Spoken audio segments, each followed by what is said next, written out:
Officials with the ambulance service in Harpe, Illinois are finding themselves in dire need of volunteers.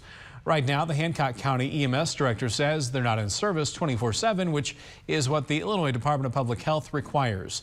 WGEM's Dylan Smith is back from Carthage, where he talked with the director. And Dylan, where does the service go from here? Well, Daniel, Hancock County EMS Director Aaron Fagan made it clear today that he wants the ambulance service in Harpe to succeed. Now, while his goal is to help attract volunteers, he's also planning for the what if. The Harpe Ambulance Service needs help to keep their ambulances on the road. Patient care has always been our #1 priority.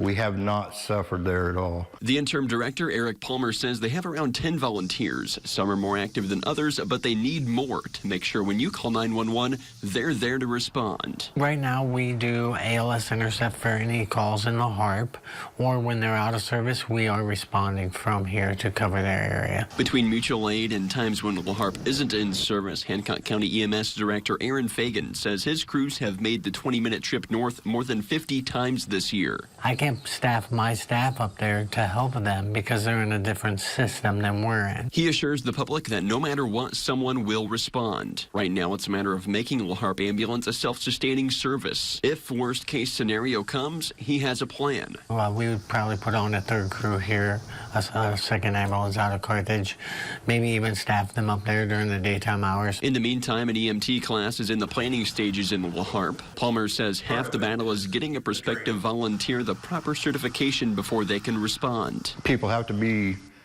properly trained and have to be willing to take on the job of and the responsibilities that are involved with the job. And Palmer says he has around 5 people interested in becoming a volunteer. He says the plans on having the EMT class are in the spring. Daniel? All right, thank you, Dylan. And Harpe Ambulance needs 1 driver and 1 EMT per day. Information on how to become a volunteer is on our website, WGEM.com.